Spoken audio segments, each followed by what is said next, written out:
विश्वामित्र जी महाराज श्री चक्रवर्ती महाराज दशरथ जी के राजसभा में विराजित हैं।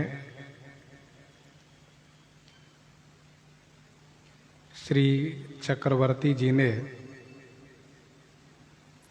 महर्षि के आगमन का कारण पूछा है और सेवा में तत्परता दिखाया है।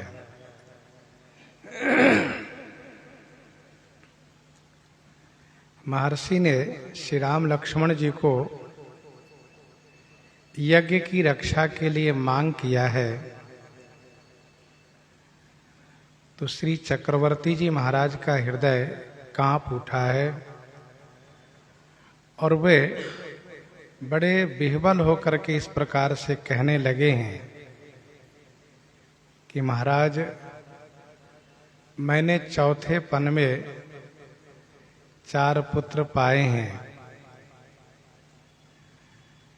आपने जो पुत्र का मांग किया है यह मांग विचार पूर्वक नहीं है। आप मांगने आए हैं, मैं आपको दूंगा। आप मुझसे मांग लीजिए भूमि, धेनु, धन और कोष।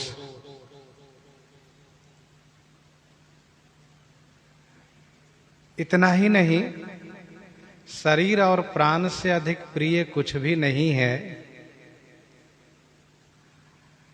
आप उसे भी मांग सकते हैं। मैं इन सभी को एक पल में आपको प्रदान करूंगा।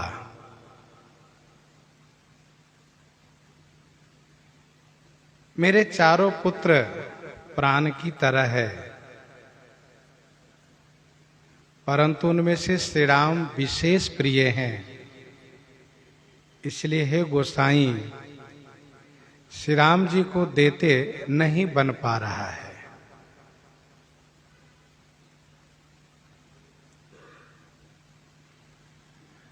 श्री राम जी को देते न बन पाने का कारण यह है कि कहा निशिचर, जो अति घोर और कठोर स्वभाव वाला, जो देखने में भयानक और कर्म में क्रूरता वाले, और कहा मेरे श्री राघव, जो केवल दर्शन के योग्य हैं और परम सुकुमार हैं, किशोर हैं। अभी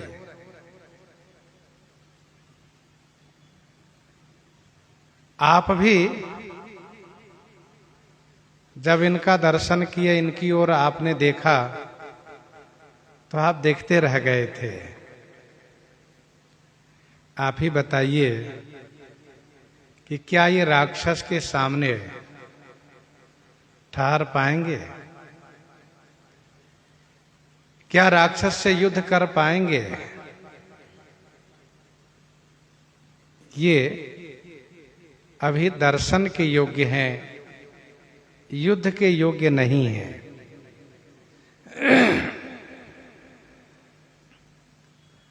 सोने निरपगिरा प्रेम रस सानी, हृदय हरस माना मुनि ज्ञानी, हृदय हरस माना मुनि ज्ञानी।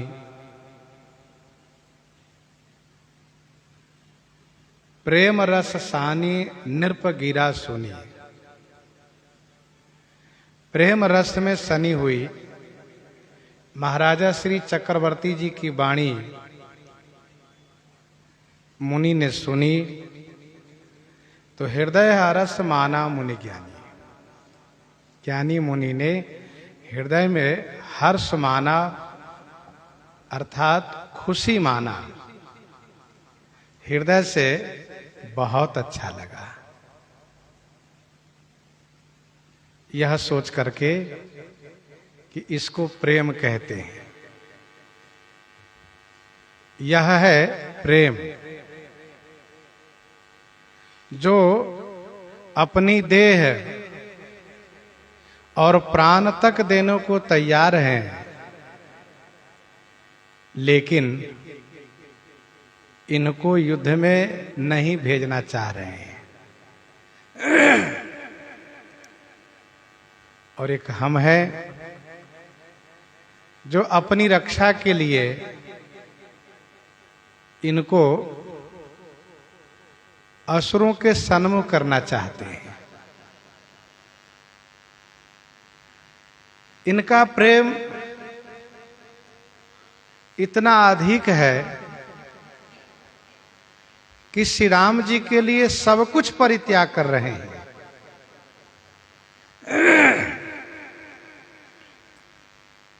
लेकिन श्री राम जी को नहीं त्यागना चाहते हैं। और इसीलिए तो श्री राम जी इनके पुत्र हुए हैं। तो श्री विश्वामित्र जी ज्ञानी मुनि है।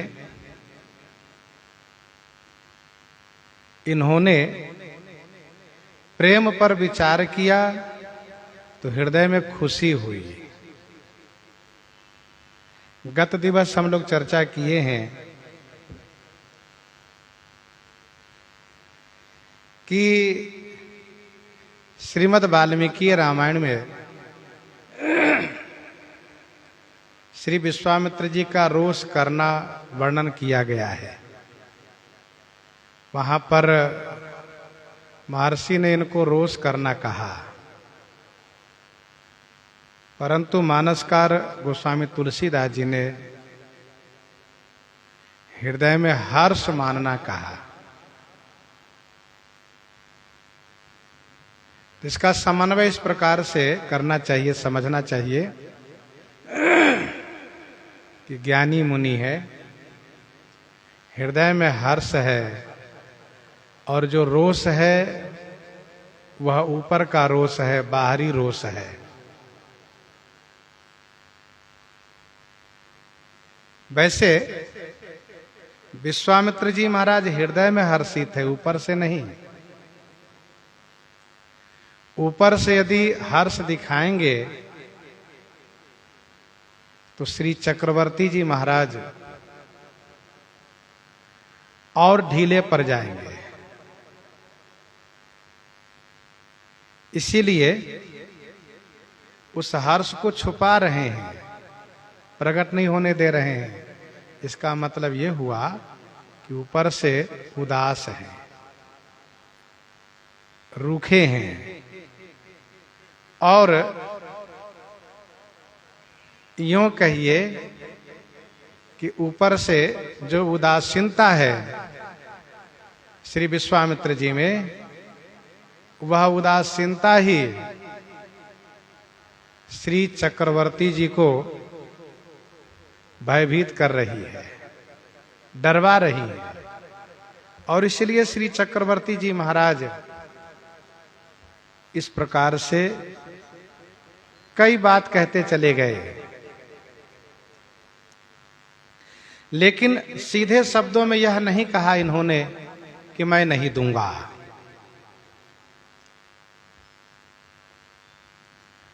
तब वशिष्ठ बहुविधि समुझावा, नृपसंदेह नास कहाँ पावा। तब वशिष्ठ बहु विधि समुझावा, नृपसंदेह नास कहाँ पावा।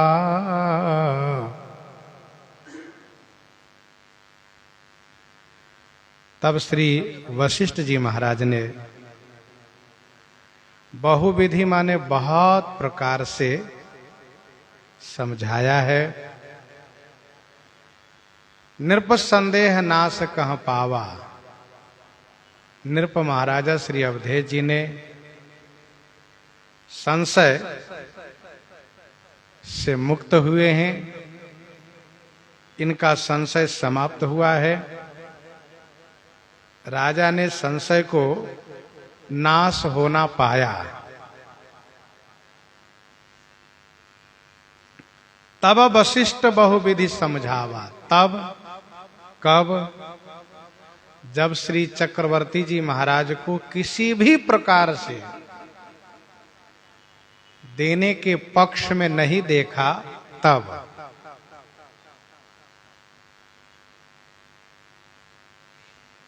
बहुविधि कहने का अभिप्राय यह है कि अलग अलग रामायण में ऋषियों ने अलग अलग तरीके से समझाने के संदर्भ में कहा है। गोस्वामी जी महाराज ने सभी की भावना को, सभी के विचारों को आदर करते हुए दो ही शब्द में समझाना कह दिया कि तब वशिष्ठ बहुविधि समझावा। बहुविधि माने बहुत प्रकार से समझाया।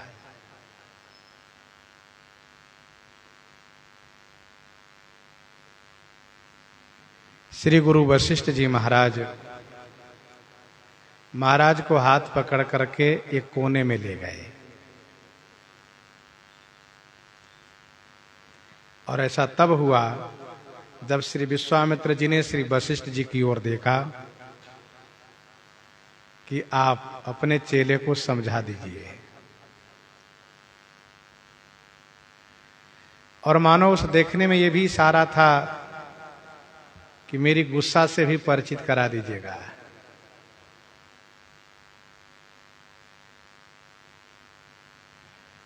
तो श्री वशिष्ठ जी महाराज राजा को एक कोने में ले गए। ऐसा इसलिए समझना चाहिए, मानना चाहिए, क्योंकि समझाने के बाद श्री चक्रवर्ती जी महाराज अपने प्रिय पुत्र श्री राम लक्ष्मण जी को अपने पास में बुलाते हैं।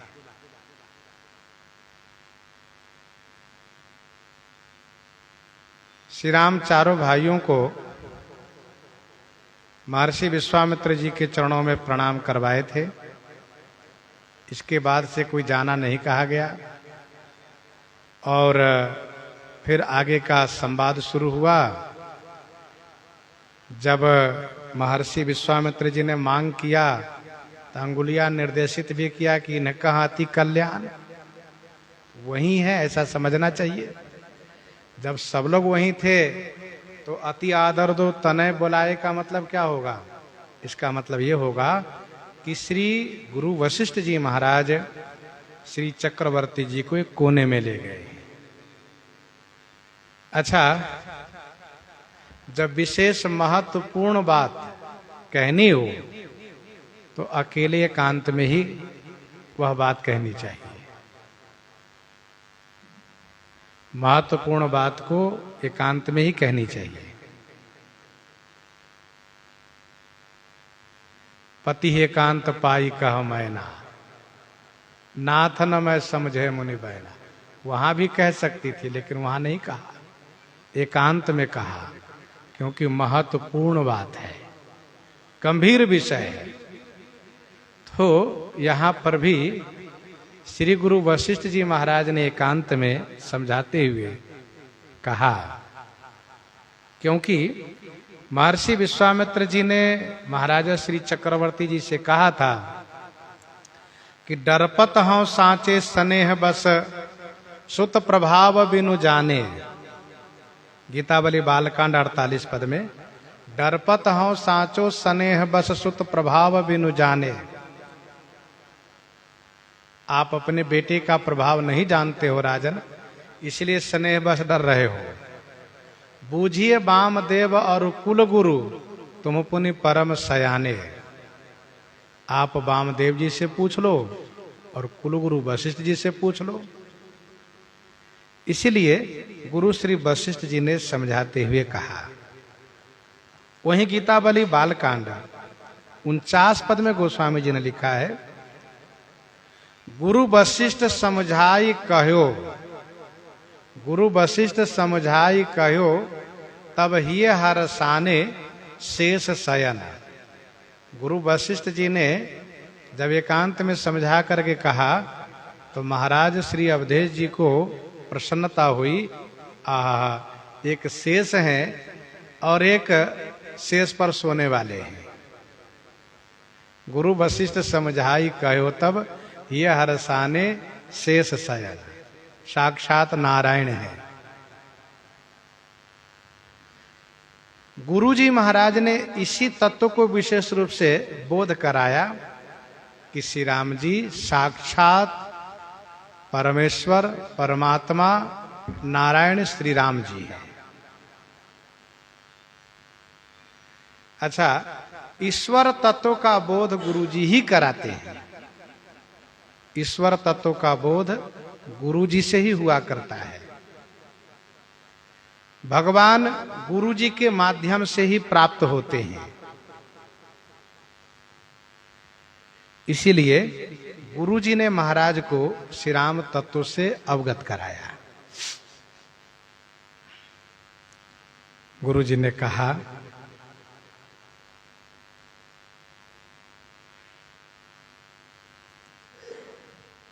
राजन, ये महर्षि विश्वामित्र जी महाराज बहुत बड़े तपस्वी, बहुत बड़े प्रभावशाली और समस्त अस्त्र शस्त्र के विद्वान हैं, और साथ साथ बड़े क्रोधी हैं। इन्होंने क्रोध करके मेरे सभी पुत्रों को मार दिया था। ऐसे क्रोधी हैं। इसीलिए इनका क्रोध प्रकट न हो, इसके पहले आपने जो इनको यह आश्वासन दिया है, कहूं सो करत न लावं वारा, पूरा कर दीजिए।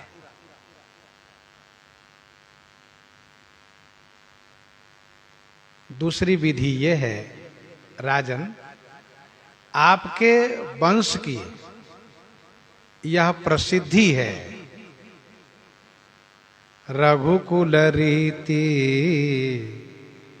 सदा चली आई, प्राण जाहु बरु बचन न जाई।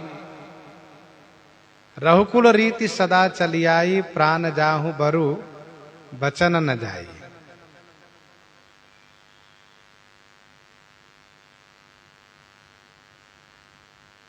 तो आप उसी वंश में हैं,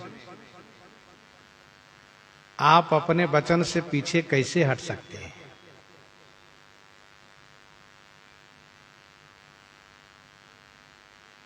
आप कह करके कि जो आज्ञा होगी उसको मैं पूरा करूंगा, आप उसको कैसे पूरा नहीं कर सकते? वंश की गरिमा को कैसे कलंकित होने देंगे आप?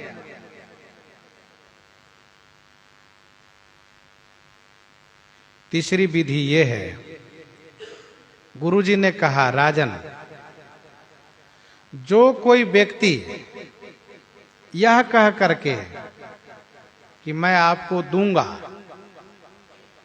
मैं आपको दूंगा, और फिर नहीं देता है,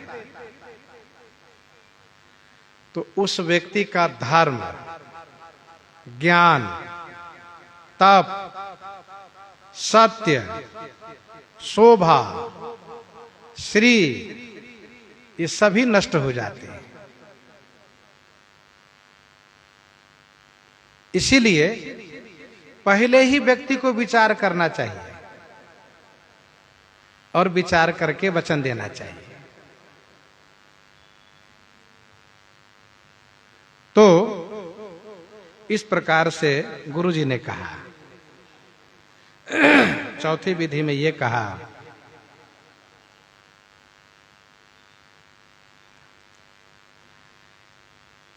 कि श्री विश्वामित्र जी महाराज तपस्या की मूर्ति है।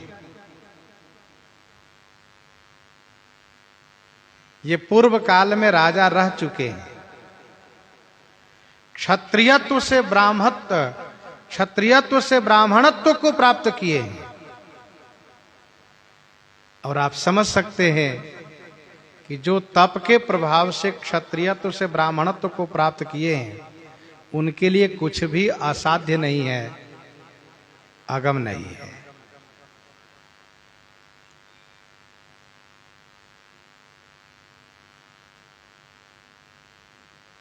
पांचवी विधि में ये कहा, राजन, श्री राम जी भगवान है, सच्चिदानंद ब्रह्म है। पूर्व जन्म में आपने इनको पुत्र रूप में पाने के लिए तप किया है। जब इन्होंने आपको दर्शन दिया तो आपने इनको पुत्र रूप में प्राप्त किया है कि आप मेरे पुत्र बनिए। तो श्री राम जी आपके पुत्र बने हैं, ये भगवान हैं। और भगवान का अवतार सबके कल्याण के लिए हुआ करता है, सनातन धर्म की रक्षा के लिए हुआ करता है, वैदिक परंपरा की रक्षा के लिए हुआ करता है। तो श्री राम जी यज्ञ की रक्षा के लिए जाएंगे।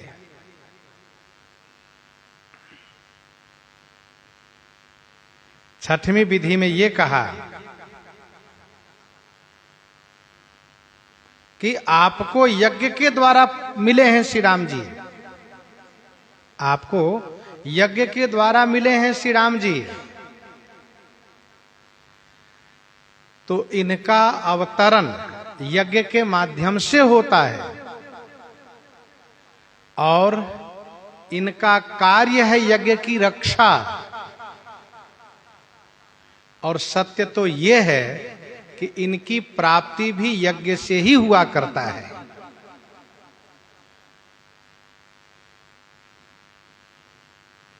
इनके स्वरूप का ज्ञान भी यज्ञ से ही हुआ करता है। इसलिए आप इनको सहर्ष विदा कीजिए।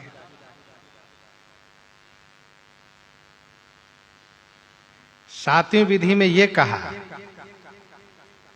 जिसका संकेत है जानकी मंगल 27 में, कही गाधि सुत तप तेज कछु रघुपति प्रभाव जनायऊ। जानकी मंगल 27 में, कही गाधि सुत तप तेज कछु रघुपति प्रभाव जनायऊ।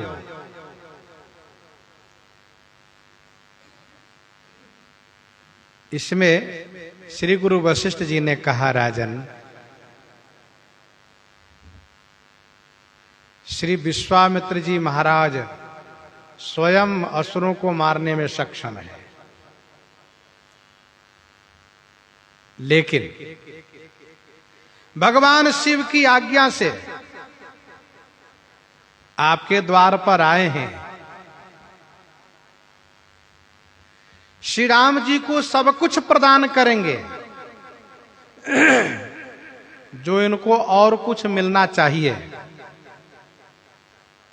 मेरे द्वारा जो शिक्षा दीक्षा हुई है, उन शिक्षा दीक्षा में जो कुछ कमी है उसकी पूर्ति श्री विश्वामित्र जी के द्वारा हो जाएगी।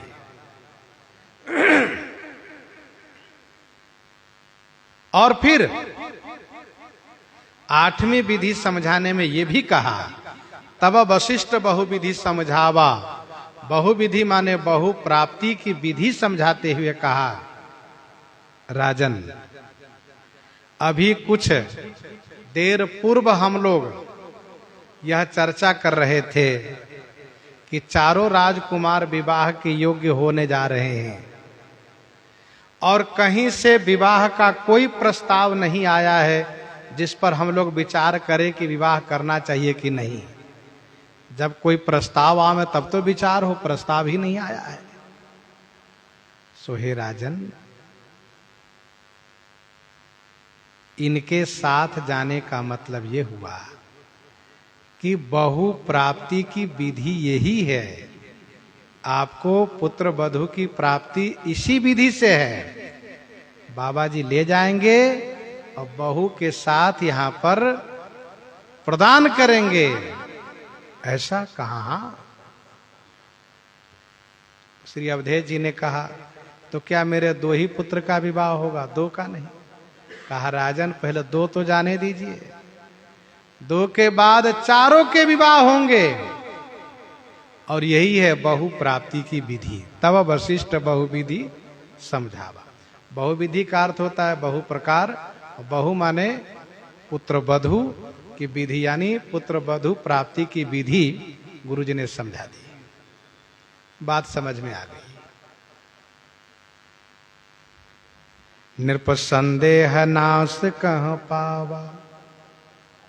श्री चक्रवर्ती जी का नाश, मोह नष्ट हो गया, मोह का नाश हुआ। अति आदर दो तनय बोलाए, अति आदर दो तनय बोलाए, हृदय लाई बहु भांति सिखाए, हृदय लाई बहु भांति सिखाए। अति आदर दो तनय बोला है। अति आदर माने बड़े आदर के साथ, बड़े प्रेम के साथ महाराजा श्री चक्रवर्ती जी 2 तनय बुलाए, दोनों पुत्र श्री राम लक्ष्मण जी को बुलाए।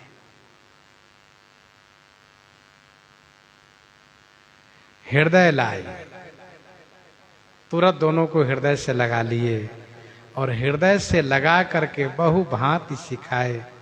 बहुत प्रकार से सिखाए माने समझाए।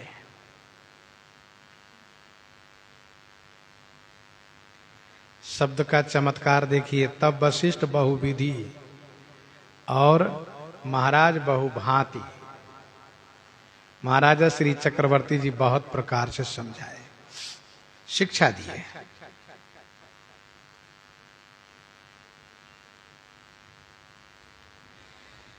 पिताजी का धर्म होता है पुत्र भले ज्ञानी हो लेकिन उनको सिखावन दें, और सिखावन देना यह उनके स्नेह का पहचान होता है। माँ बेटी को सिखावन देती है, पिता पुत्र को सिखावन देते हैं, गुरुजी शिष्य को सिखावन देते हैं।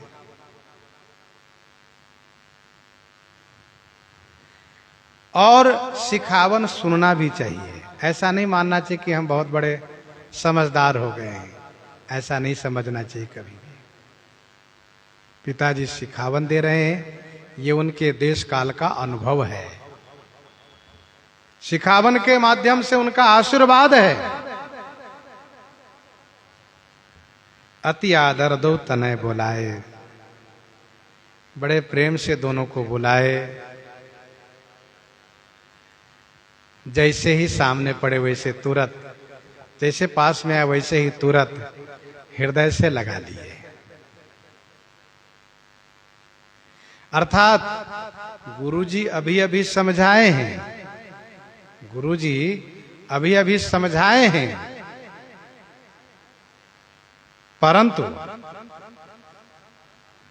श्री राम जी के मुख कमल को देखते ही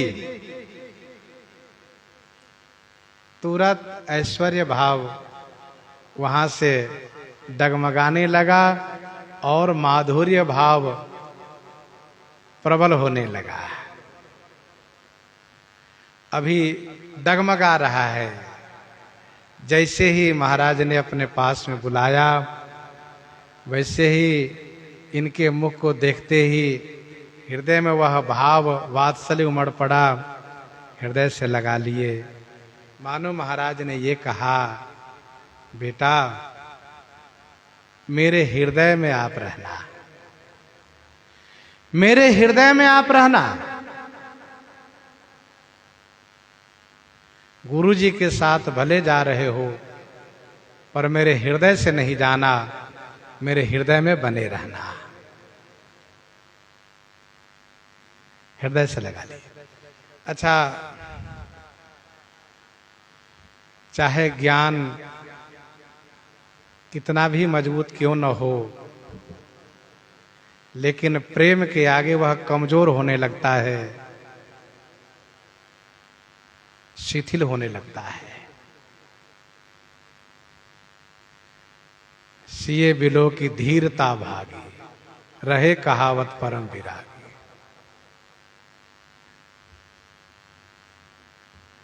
वियोग की बात स्मरण करते ही महाराज का हृदय तुरंत विह्वल हो उठा, हृदय से लगाए और फिर समझाना शुरू किए, शिखावन लिए। बेटा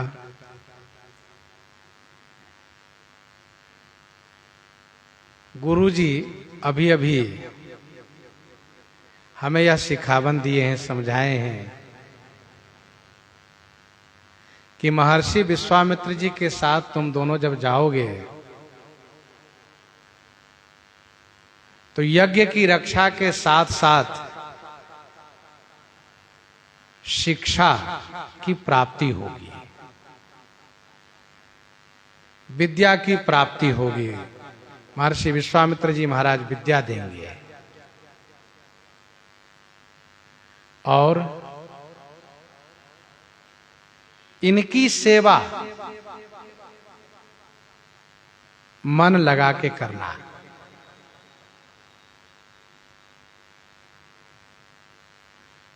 गुरु जी जब प्रसाद पालें तब प्रसाद पाना, सो जाए तो चरण दबाना, आज्ञा हो तब सोना, और फिर जो भी आदेश करें उस आदेश को अनुपालन करना। गुरु जी की सेवा में जा रहे हो, महात्मा की सेवा में जा रहे हो, और महात्मा की सेवा का मतलब यह है कि उनकी आज्ञा को अनुपालन करना। आज्ञा पालन ही यह सबसे बड़ा सेवा धर्म है। आज्ञा समन सुसाहिब सेवा, सो प्रसाद जन पावै देवा।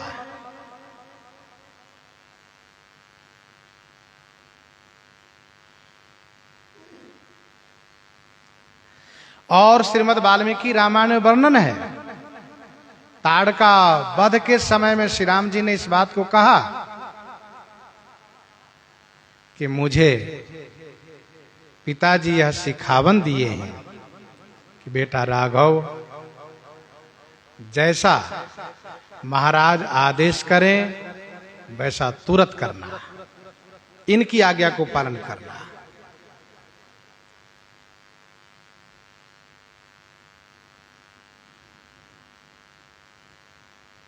सेवा धर्म की महिमा बखान करते हुए महाराज ने यह भी कहा, बेटा सेवा में जा रहे हो और सेवा धर्म बड़ा कठिन है, यह योगियों के लिए भी कठिन है। सेवा धर्म परम गहनो योगी नामप्य गम्य, योगियों के लिए अगम है। सेवा धर्म में अपने मन का नहीं होता है, और कभी भी ये नहीं सोचना चाहिए कि मेरे मन का हो तब हम सेवा करें। सेवा धर्म का मतलब ही है कि स्वामी की प्रसन्नता में अपनी प्रसन्नता है। वे जो आदेश कर रहे हैं उसका अनुपालन करना ही मेरा धर्म है। मातु पिता गुरु प्रभु कई बानी, बिना ही विचार करिए शुभ जानी। फिर सेवा धर्म में विचार नहीं किया जाता है कि यह आदेश उचित है या अनुचित है।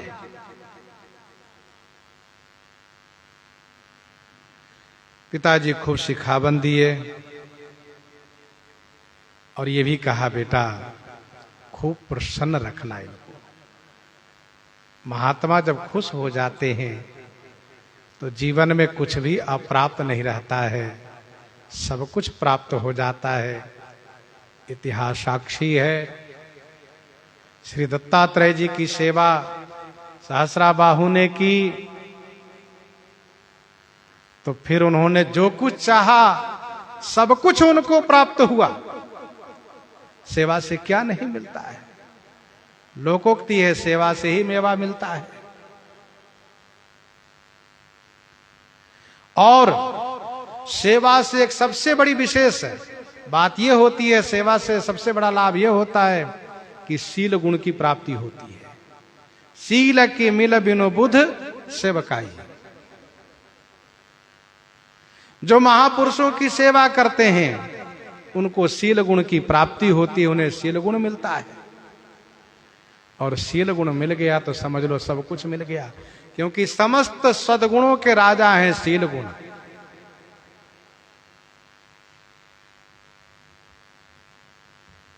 तो सेवा धर्म, सेवा धर्म में दोष नहीं देखा जाता है, उनमें गुण ही गुण देखा जाता है। जो कह रहे हैं ठीक कह रहे हैं, मेरे हित में कह रहे हैं। तो खूब महाराजा श्री चक्रवर्ती जी शिखावन दिए हैं। और इसके बाद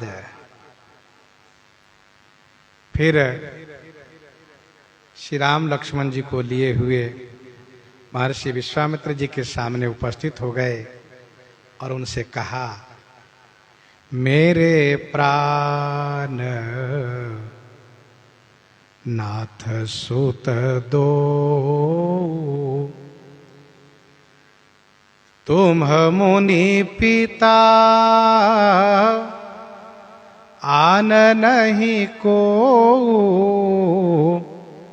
तुम मुनि पिता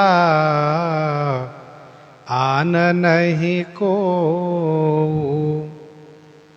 मेरे प्राण नाथ सुत दो,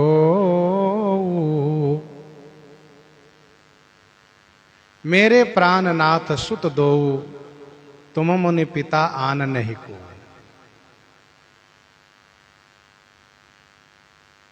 महाराज, हे मुनि श्रेष्ठ, दो सुत मेरे प्राणनाथ, ये दोनों पुत्र मेरे प्राणनाथ है, मेरे प्राण के नाथ हैं।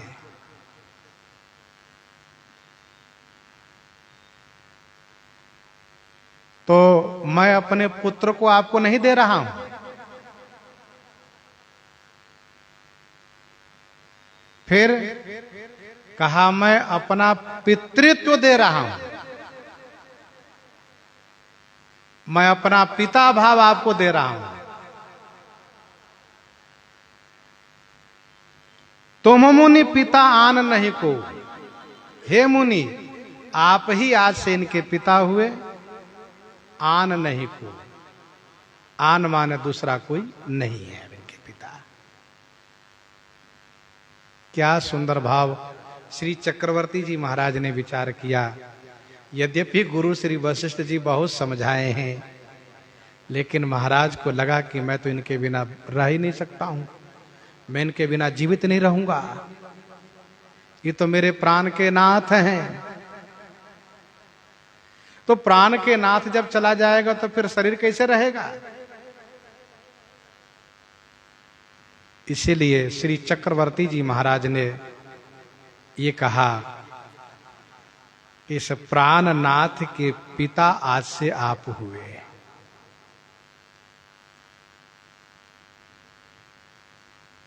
आज भी जब कोई अपने बेटे को कहीं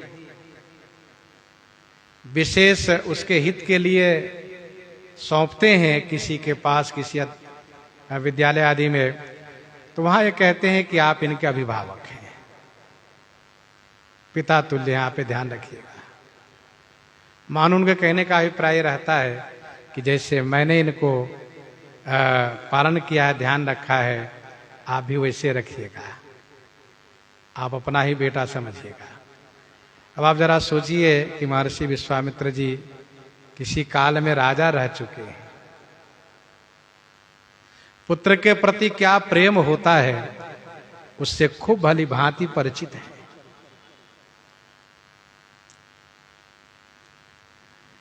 मेरे प्राणनाथ सुत दो तुम मुनि पिता आन नहीं को।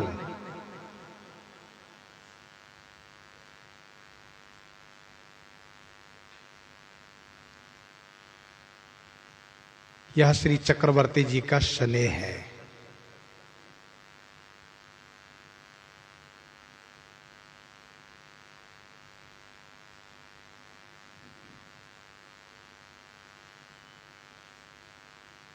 श्री सुनैना माता श्री राघव के हाथ में श्री किशोरी जी का हाथ देती हैं तो वहां कहती हैं, परिवार पुरजन मोहि राजहि, परिवार पुरजन मोहि राजहि, प्राण प्रिय सिय जान। सभी के प्राण प्रिय हैं। तुलसीस शील स्नेह लखी, निज किंकरी करी मान। तुम परिपूर्ण काल, जान शिरोमणि भाव प्रिय, जनगुण गाहक राम दोष दलन करुणायतन। बड़ी गंभीरता के साथ और स्नेह पूर्वक माता श्री सुनैना जी ने कहा।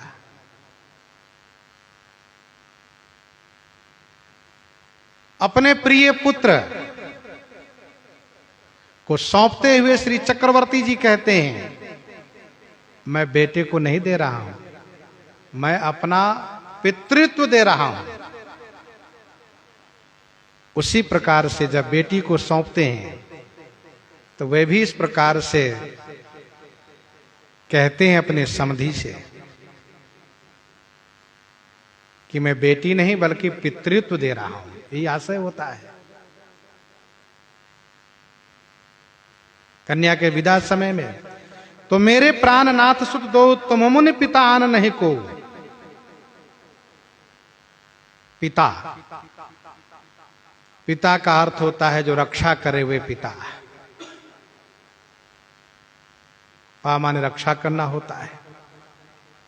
पातीति पिता।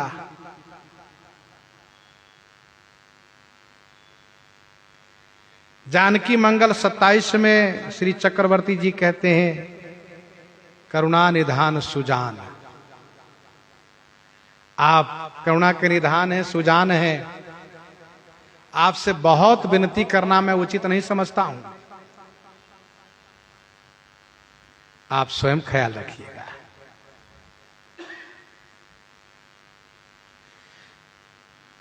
अग्नि पुराण का एक श्लोक है जिसमें 5 प्रकार के पिता माने गए हैं।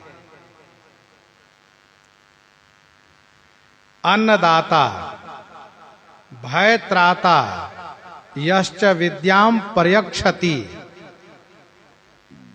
अन्नदाता, भयत्राता, यश्च विद्याम पर्यक्षति। जनिता चोपनेता च पंचैते पितरः स्मृतः।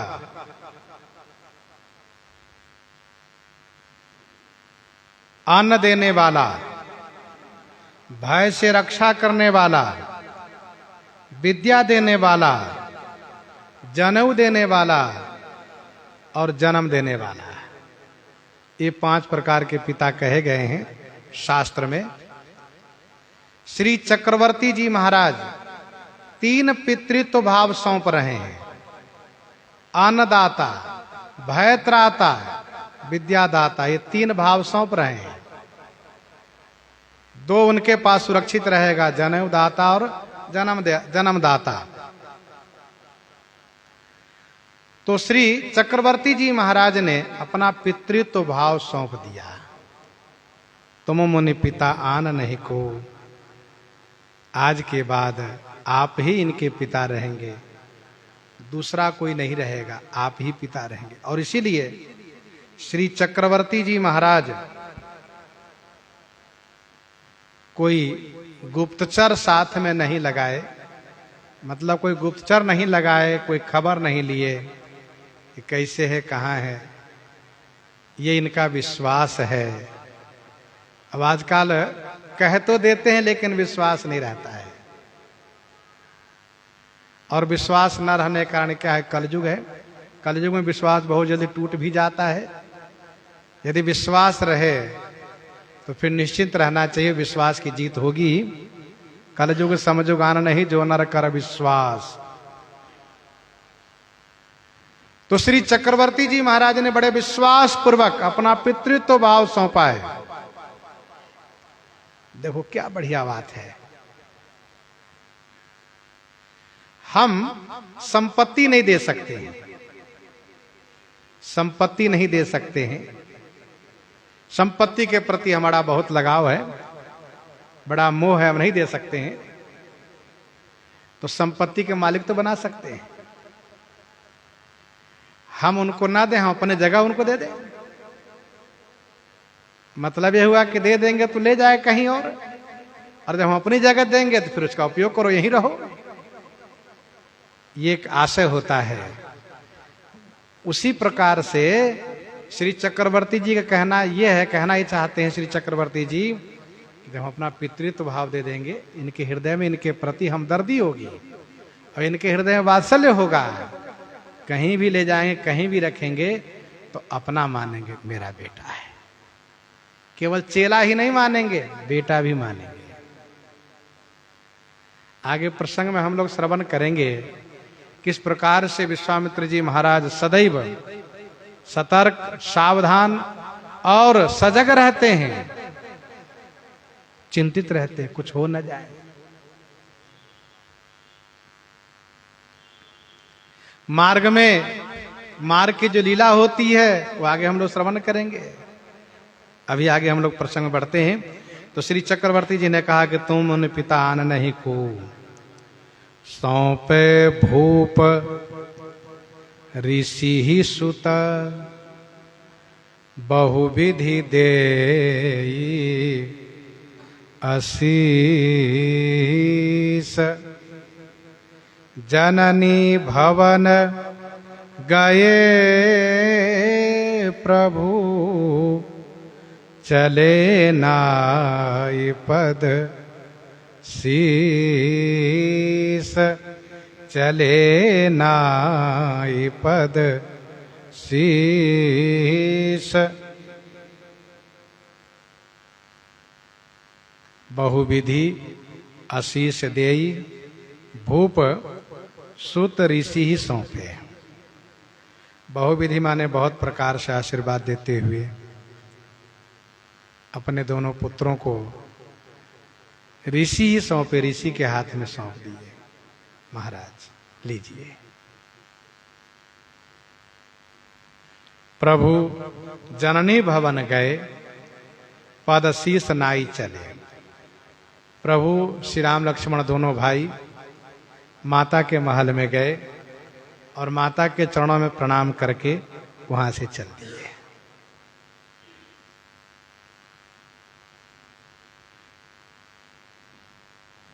श्रीमद् वाल्मीकि रामायण में वर्णन है, स्वस्ति वाचन किए हैं, श्री राम जी को देते हुए स्वस्ति वाचन किए हैं। श्री चक्रवर्ती जी महाराज, गुरु श्री वशिष्ठ जी महाराज सुंदर मंगल कामना से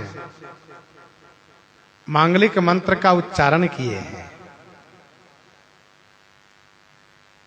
श्री राम जी लक्ष्मण जी दोनों भाई पिताजी के चरणों में जब वंदन किए हैं, प्रणाम किए हैं, तो श्री चक्रवर्ती जी महाराज के नेत्र का अश्रु उनके सिर पर टपका है, गिरा है। श्री राम जी जब खड़े हुए हैं तो श्री चक्रवर्ती जी ने उनका सिर सूंघा है और बड़े प्रेम के साथ चुंबन करते हुए फिर विदा किया है। सौंपे भूप ऋषि सुता बहुविधि देई आशीष।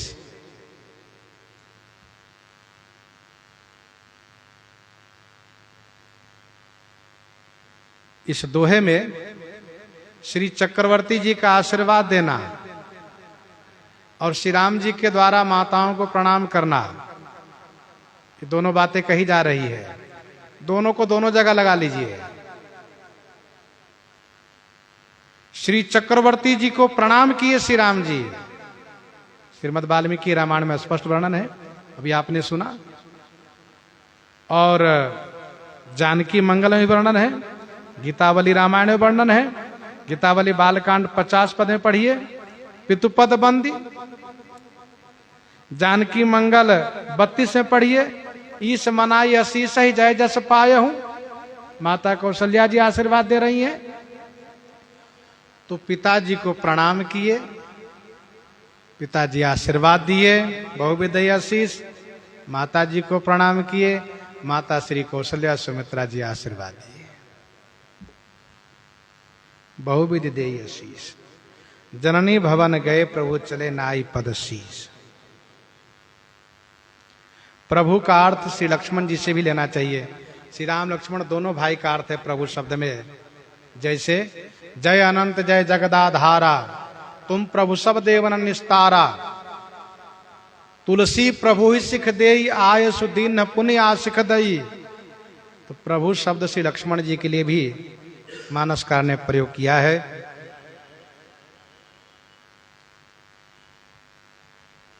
सौंपे भूप ऋषि सुता बहुविधि देई आशीष। अपना पितृत्व भाव विश्वामित्र जी को सुपुर्द किए हैं और इसके बाद आशीर्वाद, बहुत प्रकार से आशीर्वाद देते हुए, यशस्वी होने के लिए, विजयी होने के लिए आशीर्वाद देते हुए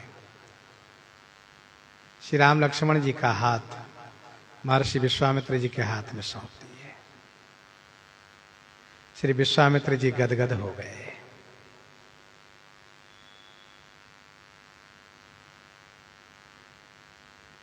श्री राम जी ने कहा, गुरुजी मैया के चरणों में प्रणाम करके आ जाऊं। विश्वामित्र जी का हृदय एक बार फिर से डरा कि इनके पिताजी से ही मांगने में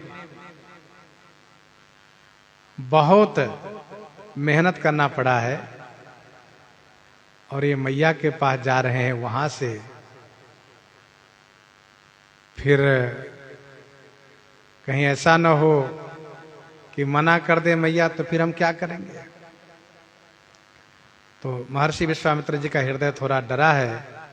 श्री राम जी ने कहा, गुरुजी बस मैं गया और आया, प्रणाम करके आशीर्वाद ले आऊं। गुरुजी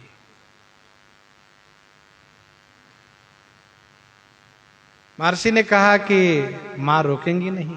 कहा नहीं नहीं, पिताजी दे दिए हैं, आदेश कर दिए, मां नहीं रोकेंगी। वैसे मां का रोकने का अधिकार है, ऐसा नहीं कि नहीं अधिकार है। जो केवल पितुआए सुताता तो जन जाहूं जानी बरी माता। पिताजी आज्ञा किए तो क्या हुआ, मैं मैया हूं, मेरा अधिकार पिताजी से अधिक है, मां कह सकती है। लेकिन श्री रघुनाथ जी ने कहा, मां रोकेंगी नहीं, मैं तुरंत आ रहा हूं। महर्षि विश्वामित्र जी के हृदय में एक भाव आ रहा है कि जिस प्रकार से मेरे साथ चलने के लिए प्रसन्न है, यदि मना करते तो मैं क्या करता। इनके पिताजी को, इनकी माता को, इनके गुरुजी को डरवा सकता था, इनको मैं कैसे डरवाता। ये कह देते कि बाबा अभी हम युद्ध के लायक नहीं है, तो इसलिए ये तो मेरे ऊपर कृपा करके चल रहे हैं, इनकी बड़ी कृपा है। तो महर्षि विश्वामित्र जी की अनुमति मिली है। श्री राम जी लक्ष्मण जी दोनों भाई गए, मैया के चरणों में प्रणाम किए, माँ कौशल्या जी के चरणों में, सुमित्रा जी के चरणों में प्रणाम किए। माँ ने कहा बेटा बहुत जल्दी में प्रणाम करके जा रहे हो, क्या बात है? कहा माँ, बक्सर निवासी सिद्धा आश्रम में रहने वाले बाबा श्री विश्वामित्र जी महाराज आए हैं और पिताजी के द्वारा हम दोनों भाई को मांग किए हैं। पिताजी आज्ञा प्रदान किए हैं जाने के लिए। हम दोनों भाई आपसे आशीर्वाद लेने आए हैं, माँ आशीर्वाद दीजिए। तो मैया कौशल्या जी को वह बात याद आ गई। कौन सी बात? जो अवध आज आगमी एक आयो, जो गीतावली बालकांड 14 पद वर्णन है। आगमी ने जो कहा था, जोशी जी ने जो कहा था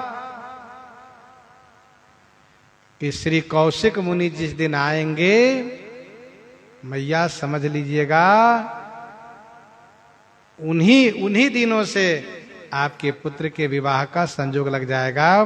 और कौशिक मुनि आएंगे लेने के लिए, यह कह करके कि मुझे इनके द्वारा यज्ञ की रखवाली करानी है, यज्ञ की रक्षा करानी है, और यज्ञ की रक्षा के बहाने से ले जाएंगे और साथ साथ बहू के साथ प्रदान करेंगे।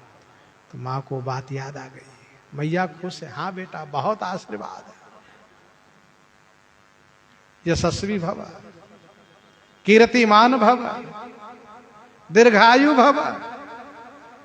और माँ ने सुंदर इनके लिए मंगल किया है। तो जननी भवन गए प्रभु चले नाई पद शीश, चरणों में प्रणाम किए, आशीर्वाद प्राप्त किए, यहां से प्रस्थान किए। गोस्वामी जी कहते हैं, पुरुष सिंह दो वीर हरसि चले मुनि भय हरन, कृपा सिंधु मति धीर, अखिल विश्व कारण करन। पुरुष सिंह दो वीर हरसि चले मुनि भय हरन। पुरुष सिंह दो वीर हरसि चले मुनि भय हरन। पुरुषों में सिंह, पुरुषों में सिंह अर्थात श्रेष्ठ, कृपा सिंधु मति धीर, अखिल विश्व कारण करन, दो वीर मुनि भय हरन हरसि चले। पुरुषों में सिंह अर्थात पुरुषों में श्रेष्ठ, पुरुषों में शिरोमणि, कृपा सिंधु माने कृपा के सागर, मति धीर माने धीर बुद्धि वाले, अखिल विश्व कारण करण, संपूर्ण विश्व के कारण और करण दोनों हैं आप। दो वीर माने दोनों भाई, मुनि के भय को हरने के लिए, मुनि के भय को मिटाने के लिए प्रसन्नता के साथ प्रस्थान किए।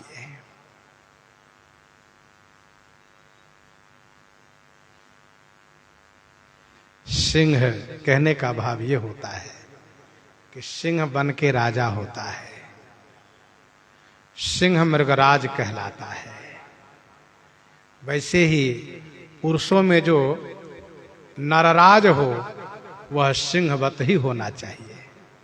सिंह की विशेषता यह है कि सिंह निर्भय होता है और कभी वह घबराता नहीं, डरता नहीं है। सिंह के खड़े होने की शान, चलने की तरीका, यह सब अपने आप में अद्भुत है।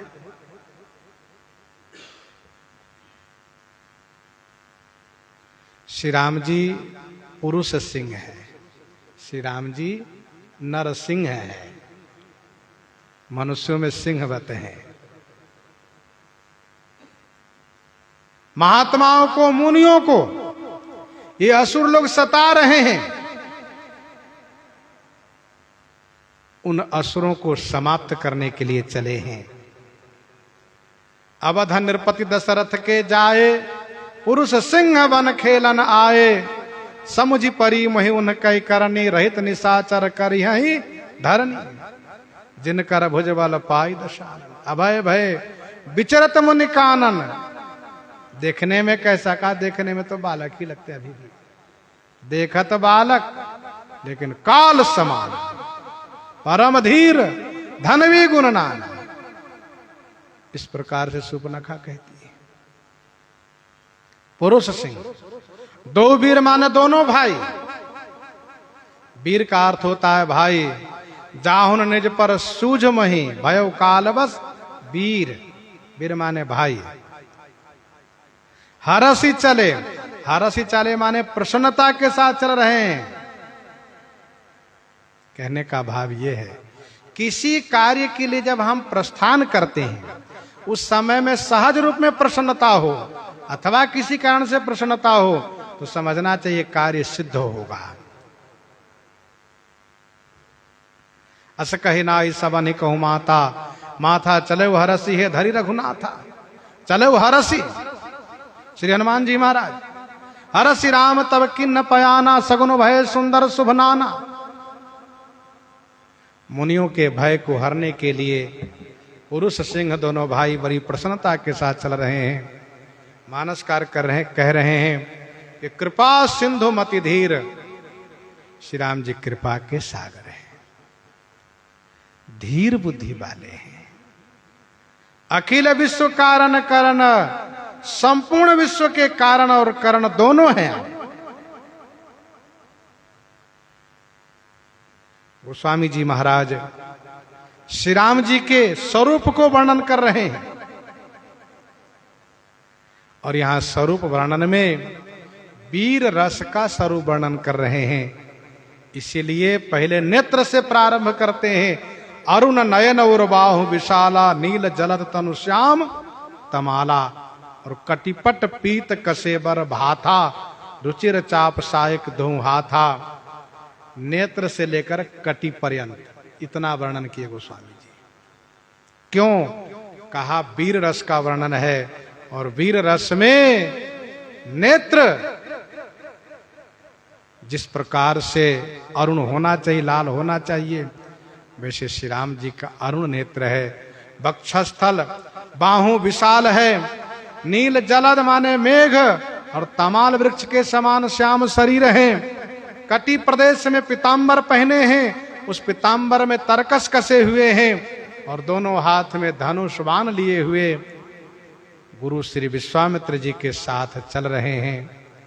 प्रसंग को हम आप यहीं पर हृदयंगम करते हैं। आइए श्रवण करते हैं श्री भक्तमाल जी से।